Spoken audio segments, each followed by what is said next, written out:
Back to yet another video. स्वागत है आप सभी का एक बार फिर से हमारे इस यूट्यूब चैनल पे। और हम हैं डीप लर्निंग पे और आज है हमारा 20th वीडियो यानी कि 20th टॉपिक और कह सकते हैं 20वां दिन हमारा डीप लर्निंग को सीखते हुए। तो वैसे तो बहुत दिन हो गए बट हम बीच में थोड़ा सा रुके कुछ ऐसा और बीच में कुछ दिनों से थोड़ा सा फ्लो हमारा कम हो गया, बट इसको फिर से धीरे धीरे शुरुआत करेंगे और हम आगे चालू रखेंगे। तो हमने अभी तक डीप लर्निंग में बहुत सारी चीज़ें कर ली हैं। मतलब हम कॉन्वोल्यूशनल न्यूरल नेटवर्क पे आ गए हैं और कॉन्वोल्यूशनल न्यूरल नेटवर्क का एक हिसाब से ये एक आखिरी टॉपिक है आपके लिए। हमने डाटा ऑगमेंटेशन कर लिया, हमने और भी बहुत सारी चीज़ें कर ली कि भाई वो जो हमने पढ़ा था इंसेप्शन नेटवर्क लास्ट वीडियो में, और भी बहुत सारी चीज़ें हमने इसमें ऑलमोस्ट कंप्लीट कर ली हैं। एक दो हमने प्रोजेक्ट बनाए हैं वो भी देखें। अब एक आखिरी टॉपिक है जो कि थोड़ा सा इम्पॉर्टेंट है, थोड़ा सा नहीं बहुत ही इम्पॉर्टेंट है, जो कि जब भी आप कोई प्रैक्टिकल करने जाओगे डीप लर्निंग का, जब भी आप कोई प्रैक्टिकल इम्प्लीमेंटेशन करेंगे ऑब्वियस सी बातें करेंगे और उसमें आप डीप लर्निंग यूज़ करेंगे और आप उसमें कॉन्वोल्यूशनल न्यूरल नेटवर्क यूज़ करेंगे, तो ये कॉन्सेप्ट आपको हमेशा इस्तेमाल करना चाहिए और ये बहुत अच्छा है, जिसके लिए आपका टाइम कम होगा और सब कुछ होगा।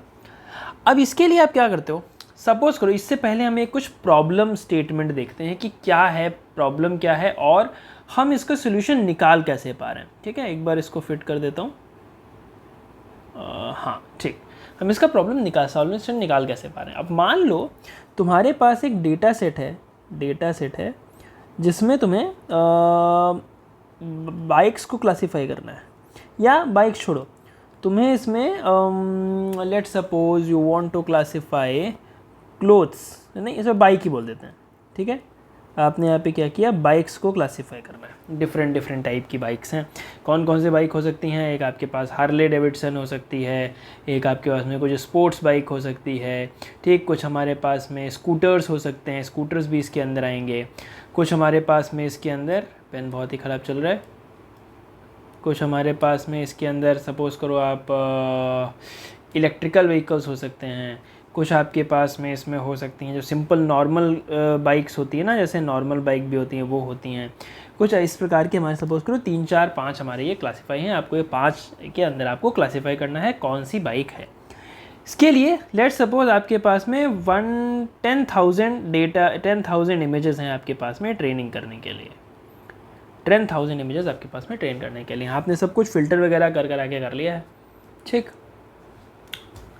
इसमें क्या होता है, इसमें आप एक सिंपल से चीज़ करोगे। इसमें आप क्या करेंगे, मान लो 10,000 डेटा है और 10,000 डीप लर्निंग के लिए थोड़ा सा कम ही होता है। तो ऐसे केस में आप क्या करेंगे, आपके पास इतना इनफ डेटा नहीं है कि आप सभी प्रकार की गाड़ियों का इस्तेमाल कर सकें या ऐसा कुछ, तो इतनी चीज़ तो आप डेटा ऑगमेंटेशन हम करते हैं, ये कम डेटा से हम ज़्यादा निकाल सकते हैं। बट हम यहाँ पर क्या करते हैं, हम यहाँ पर एक सिंपल सा कॉन्सेप्ट यूज़ करते हैं जिसको बोला जाता है ट्रांसफ़र लर्निंग। अब ये कॉन्सेप्ट क्या है, इसमें आपको क्या करना है, आप इंटरनेट पे जाइए, इंटरनेट मतलब आज के टाइम पे केरास के अंदर आप जाइए, आपको ऑलरेडी ट्रेंड मॉडल मिलते हैं जिनको हम बोलते हैं प्री ट्रेंड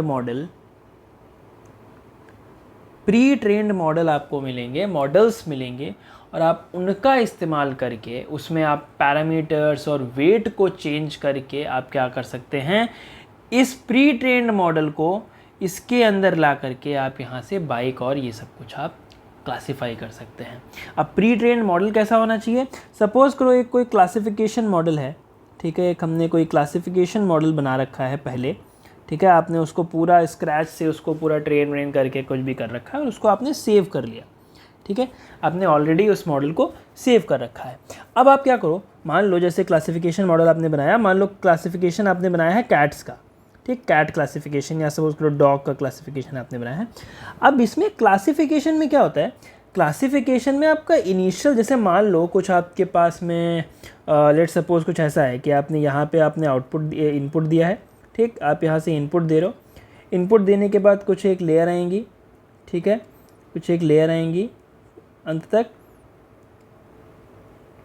ठीक, कुछ एक लेयर आएंगी और एंड में आपकी कुछ एक फाइनल लेयर आकर के आप इसको क्या करते हो, आप यहाँ पे प्रेडिक्ट कर लेते हो, जो कि क्या होता है आउटपुट। तो ये इतनी जो लेयर्स हैं, ये इतनी सारी जो लेयर्स हैं, ये लेयर तो आपकी कॉमन ही कॉमन रहने वाली हैं, क्योंकि क्या है कि जब आप ट्रांसफ़र लर्निंग का यूज़ करते हैं, ठीक, ट्रांसफ़र लर्निंग में बस आप वही मॉडल यूज़ करते हैं जो आपके उसी प्रकार से है, जो कि क्लासिफिकेशन में आता है। अब इसमें सिंपल से ये है कि भाई ये मॉडल स्टार्टिंग तो इसने ठीक से करी होगी, ठीक, इसने स्टार्टिंग ठीक से करी है, और स्टार्टिंग ठीक से करने के बाद आप इसमें क्या है, ये आउटपुट जहाँ से शुरू होना शुरू हो गया, ये आउटपुट वाला सिस्टम, वहीं से बस प्रॉब्लम है। तो इसमें क्या करना है, हमें इसमें इस प्री ट्रेंड मॉडल, जो मॉडल इतना ट्रेन हो चुका है, हम उसका इस्तेमाल करते हैं, और उसका इस्तेमाल करके हम यहाँ पे सिर्फ आखिरी की अपनी कुछ लेयर्स चेंज करते हैं, और हम उसको चेंज करने के बाद हम यहाँ से अपने हिसाब से आउटपुट लेते हैं, क्योंकि क्लासिफिकेशन में हमें यहाँ पे 5 क्लासिफिकेशन चाहिए, कभी 3 चाहिए होंगे, कभी 4 चाहिए होंगे, तो हम इस हिसाब से अपने हिसाब से इसको चेंज करते हैं, ठीक। तो इसका एक अगर बेसिक सा मैं अगर तुम्हें एक चीज़ बताऊं, तो मान लो तुम क्या करते हो इसमें, यू आर डूइंग लाइक, एक टास्क है तुम्हारे पास, यू हैव टास्क ए, जो भी आप क्लासीफाई करना चाहते हैं, ठीक। इसको आपने क्या किया, इसको आपने प्री ट्रेंड मॉडल के साथ में आपने ट्रेन किया, जो पहले से ट्रेंड मॉडल है। अभी मैं वो भी बताऊंगा आप इसको कैसे ले सकते हो, how you can get this pre trend model. फिर प्री ट्रेंड मॉडल के बाद आपको कुछ इन्फॉर्मेशन मिली, ठीक, इन्फॉर्मेशन मिली, कुछ आपने यहाँ से निकाला, देन आपने क्या किया, इसको न्यू मॉडल बनाया, ठीक, नया मॉडल बनाया, और इससे आपने टास्क भी कंप्लीट करने लग गए, और यही सेम प्रोसेस आपकी धीरे धीरे चलती चली जाती है। ये होता है आपका मॉडल, या फिर कह सकते हो एक ट्रांसफ़र ट्रेनिंग का सिंपल सा फंडा, ठीक। मतलब एक किसी चीज़ के लिए आपने यूज़ किया है, या फिर इसको अगर और बेसिक तरीके से समझो, तो सपोज़ करो तुम्हारे पास एक डेटा है, तुम्हारे पास एक डेटा सेट है, तुमने ये डेटा 1 मान लो, इसको आपने एक यहाँ पे मॉडल 1 बनाया, ठीक है, इसको आपने सेव कर दिया, यू हैव ऑलरेडी सेव्ड। फिर आपने क्या किया, कुछ इसको यहाँ से प्रिडिक्ट कर दिया है, ठीक, प्रिडिक्ट कर दिया, इसके बीच में कुछ और भी लेयर आएंगी, या फिर इसको बोल लो तो यहाँ पे कुछ एक हम जिससे हम जो करते हैं ना फुल्ली फंक्शनल लेयर वो आती है, और आपने यहाँ पे प्रिडिक्ट कर दिया। अब आपके पास में क्या है, यू हैव डेटा 2, और डेटा 2 में आप क्या कर रहे हो, यही मॉडल 1 का आप यूज़ कर रहे हो यहाँ तक, बट यहाँ तक यूज़ करने के बाद सीधे आप यहाँ कहाँ जा रहे हो, इधर जा रहे हो, जो न्यू कुछ होगा समथिंग वो, और फिर यहाँ पे आप कर सकते हो प्रिडिक्ट सेकेंड, ये प्रिडिक्ट फर्स्ट, ठीक। तो इसमें आप क्या कर रहे हैं, you are just transferring the knowledge, यहाँ पे आप नॉलेज का ट्रांसफ़र करके आप क्या कर रहे हैं, दूसरे मॉडल को ट्रेन करने में मदद कर रहे हैं, ठीक है, समझ गए आप, ओके, दैट्स इट, यही है बस सिंपल सा फंडा, ठीक है। तो इसमें कैसे काम करता है, इसमें हम लेते हैं इनपुट, इनपुट को हम भेजते हैं यहाँ पे कॉन्वोल्यूशन लेयर पे, कॉन्वोल्यूशन लेयर में, ठीक, कॉन्वोल्यूशन लेयर प्लस कौन सी हमारे पास में होती है, कुछ फुल्ली कनेक्टेड लेयर होती हैं, फुल्ली कनेक्टेड लेयर, और इसके बाद में हमें यहाँ पे आउटपुट मिलता है, ये हमें पता है, हम ऑलरेडी ये जानते हैं। ये जो होता है, ये कॉन्वोल्यूशन लेयर, ये हमें क्या देता है, information of the image, information या फिर knowledge of the image, knowledge of image. अब नॉलेज ऑफ इमेज क्या होती है, नॉलेज ऑफ इमेज से क्या समझ रहे हो कि इसमें क्या आती हैं, एज डिटेक्शंस आते हैं, ठीक है, इसमें आपके पास में पिक्सल्स आते हैं कि कितना शेप है, क्या है शेप वगैरह, ये सब चीज़ें हम इसमें डिफाइन करते हैं। और फुल्ली कनेक्टेड लेयर होती हैं, this are use for classification, ठीक। अब ये वर्क कैसे करता है, हाउ इट वर्क्स, ठीक। तो अगर आप ये देखेंगे कि जो इंटरनल जो चीज़ें चल रही हैं, यानी जो भी हमारे यहाँ पे फंक्शनैलिटीज़ जो चल रही हैं कि भाई क्या हो रहा है, कैसे हो रहा है, तो हम यही जो कॉन्वोल्यूशन लेयर है, इस कॉन्वोल्यूशन को हम कितनी बार भी यूज़ कर सकते हैं, बिकॉज इन्फॉर्मेशन गेन करना, किसी भी इमेज की इन्फॉर्मेशन लेना, वो किसी भी इमेज के लिए सेम रहेगा। यानी एज डिटेक्शन, अगर आप कैट की एज डिटेक्शन कर रहे हो, और आप बाइक की एज डिटेक्शन कर रहे हो, और आप प्लेन की एज डिटेक्शन कर रहे हो, तो ये सारी चीज़ें ऑलमोस्ट सेम होगी, मतलब एल्गो सेम होगा, बट इमेज में डिफरेंस आएगा। तो आप ये कॉन्वोल्यूशनल लेयर वाला स्किप करके आप उसको यूज़ कर सकते हैं, और फुल्ली कनेक्टेड लेयर आप अपने हिसाब से चेंज कर सकते हैं,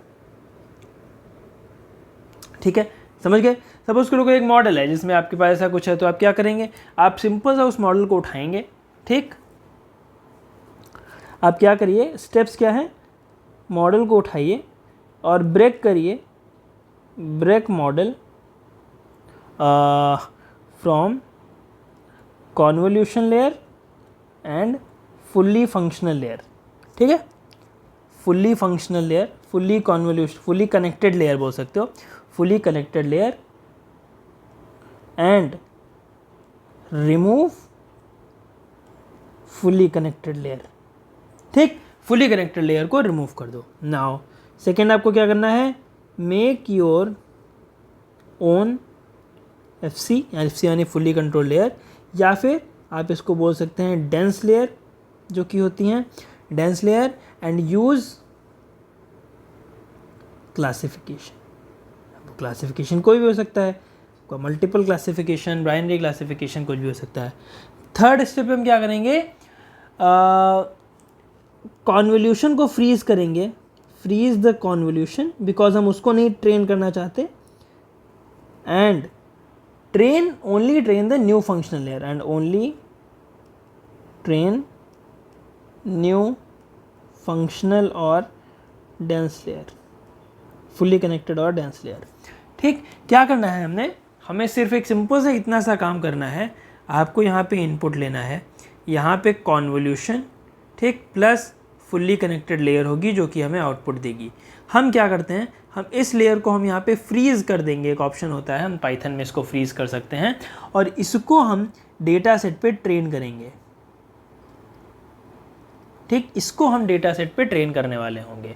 तो जब आप इसको डेटा सेट पे जब आप ट्रेन करेंगे और आप ये कॉन्वोल्यूशन लेयर लेंगे, तब उस चीज़ में क्या होगा, आप सिंपल इसको ट्रेनिंग करने से बचा करके आप सीधे आप फुल्ली कनेक्टेड लेयर को ट्रेन कर सकते हैं। इसका यूज़ किस किस में होगा, पहला जो यूज़ आपको सबसे पहले दिख रहा है कि इसमें आपका टाइम बचेगा, टाइम सेव। ठीक है, आप ऐसे क्या बचा सकते हो, टाइम बचा सकते हो, और आप इसका यूज़ कर सकते हो। ठीक, टाइम बचा सकते हैं, आप मॉडल ट्रेनिंग से बच सकते हैं बहुत लंबा, क्योंकि लंबे जो बड़े बड़े मॉडल्स होते हैं ना, जिसमें बिग साइज़ होता है मॉडल का, बिग साइज़, वो क्या कर देते हैं, आवर्स ले लेते हैं ट्रेन होने में, डेज ले सकते हैं, और वीक्स तक भी लग जाते हैं एक मॉडल को ट्रेन करने पे। तो बहुत सारे मॉडल हमारे पास में ऐसे पड़े हैं जिनका इस्तेमाल करके, जो कि ऑलरेडी ट्रेन है किसी दूसरे डेटा सेट पे, जैसे कि VGG16, इसके बारे में मैंने बता रखा है। VGG16 जो मॉडल है, इसको ट्रेन किया गया है इमेजनेट डेटा सेट पे, लेकिन आप इसको आप यूज़ करके आप आने वाले बहुत सारी चीज़ों को क्लासीफाई कर सकते हैं, है कि नहीं। ये आप यहाँ पे यूज़ कर सकते हो। मैं तुम्हें एक एग्जांपल दिखाता हूँ। अब यहाँ पे इस चीज़ को देखना, ये देखना यहाँ पे क्या है, ये केरास में कुछ यहाँ पे एप्लीकेशंस दे रखे हैं, ठीक है, गेट स्टार्टेड गाइड्स, और इसमें API में एप्लीकेशन दे रखे हैं। ये तुम्हारे यहाँ पे अवेलेबल मॉडल्स हैं, these are your available models. इसमें कौन सा है, एक्सेप्शन है, VGG16 है, VGG19 है, रेजनेट 50 है, ठीक है। ये तुम्हारे इतने प्रकार के, यानी exception, VGG16, VGG19, resonate, Inception, और ये तुम्हारा dense net 1-to-1, NASA net mobile, NASA net large, ये इतने प्रकार के हैं। साथ में इनमें क्या लिख रखा है, साथ में इसमें तुम्हारा यहाँ पे दिया हुआ है टॉप 1 एक्यूरेसी, टॉप 5 एक्यूरेसी, है ना। ये इतनी सारी चीज़ें, टॉप 5 एक्यूरेसी, टाइम पर इंटेंस स्टेप, और ये सारी चीज़ें आपको दे रखी है। तो जो भी आपको बेटर लगे, इनका सबका यहाँ पे आपको साइज़ भी दे रखा है, ये इतना भैया साइज़ है, इसका 88 MB साइज़ है, इसका सबसे बड़ा 528, 549 साइज़ है। तो इस प्रकार से आप करके क्या कर सकते हैं, आप ट्रांसफ़र लर्निंग का यूज़ करके हम दूसरी जो मॉडल्स हैं ना, उनको इस्तेमाल करके, जैसे अभी मैं यहाँ पे तुम्हें ये दिखाऊं कि अगर मैं एक्सेप्शन को ओपन करता हूँ, और इसमें देखो, इसमें यहाँ पे क्या क्या चीज़ें हैं। ठीक, जब आप इसमें देखेंगे एक्सेप्शन में, तो आपको इंक्लूड टॉप दिख रहा है, वेट दिख रहा है, इनपुट टेंसर दिख रहा है, इनपुट शेप दिख रहा है, पूलिंग लेयर दिख रहा है, क्लासेस दिख रहा है, और ये सब कुछ दिख रहा है। जब आप इसमें जाएंगे तो आप देखिएगा क्लासीफायर एक्टिवेशन क्या लगाना है आपको, टेंसर, शेप वगैरह, वेट्स, और इंक्लूड टॉप का जो ऑप्शन है यहाँ पे, whether to include the 3 fully connected layers to the top of the network और नॉट। तो 3 फुल्ली कनेक्टेड लेयर आपको यूज़ करनी है कि नहीं यूज़ करनी है, और उसको आप उसको हटा करके अपनी दूसरी लेयर्स का इस्तेमाल आप कर सकते हैं। ठीक, अब आप यहाँ पे समझ सकते हो VGG16 का पूरा सा कॉन्सेप्ट। देखो VGG16 में क्या है, ये आपकी इनपुट है, इस इनपुट के साथ में, अच्छा मैं इसको यहाँ से हटा करके, लेट मी डू दिस, इसको यहाँ से कॉपी करता हूँ, और हम इसको अपने नोट्स में जाके पेस्ट कर लेते हैं। ठीक है, पेस्टेड इन द नोट्स, हाँ यहाँ पे, ठीक, ताकि मैं तुम्हें एक अच्छे से समझा सकूँगा यहाँ पे। ओके, तो मैं क्या करता हूँ, इसको मैं पूरा यहाँ पे बड़ा कर लेता हूँ अच्छे से। तो ये है हमारा VGG16 का, या फिर एक काम करो इसको पूरा ही रोटेट कर लो।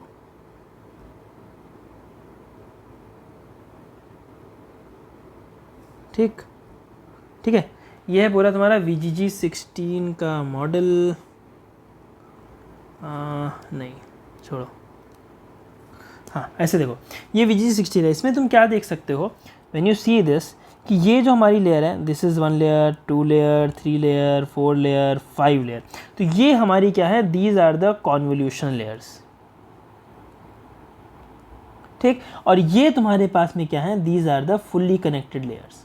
तो जब भी आपके पास में डेटा सेट हो और आपको उसमें चेंज करना और आपको उसके हिसाब से नहीं है, तो आप ये 3 फुल्ली कनेक्टेड लेयर को हटा दीजिए। इसका मतलब इंक्लूड टॉप को आपको फॉल्स कर देना है, और आप इतना सा मॉडल आप लेकर के जिससे आप क्लासिफिकेशन कर सकते हैं, जिससे आप क्या कर सकते हैं, फीचर को डिटेक्ट कर सकते हैं, यानी एज डिटेक्शन कर सकते हैं वगैरह, ये सब वो सब करने के बाद आप यहाँ पे चीज़ों को लेके आ सकते हैं। हम इसका प्रैक्टिकल एग्जाम्पल जो है वो कल, क्योंकि संडे है तो कल मैं संडे वाले दिन आपको एक प्रोजेक्ट कराऊंगा। हम 2-3 हफ्तों के बाद प्रोजेक्ट करने वाले होंगे। तो कल संडे एक प्रोजेक्ट होगा जिसमें हम फैशन का डेटा सेट जो होगा ना, या फिर कह सकते हो क्लोथ्स जो हमारे पास होते हैं उनको हम यहाँ पे क्लासीफाई करेंगे। ठीक है, तो बस इतना सा कॉन्सेप्ट कल हम यहाँ पे यूज़ करने वाले हैं। ओके, सो आई होप आपको आज का वीडियो अच्छा लगा होगा। अगर सबको अच्छा है तो आप इसको लाइक कर दीजिए। मैं आपसे मिलूंगा कल फिर से एक बार। संडे को छोटा सा टॉपिक था, और संडे को हम करेंगे प्रोजेक्ट जिसमें हम यूज़ करेंगे इस CNN को। ठीक है, Sunday project tomorrow 10 AM sharp. ठीक, 10 बजे सुबह शार्प। ओके, तो 10 बजे आके ज्वाइन कर लेना, फिर हम आगे बात करते हैं। ओके, चलिए आज के वीडियो के लिए इतना ही। तब तक के लिए गुड नाइट, टेक केयर, शब ब खैर, और आप सभी का दिन अच्छा रहे। Happy weekend and bye bye.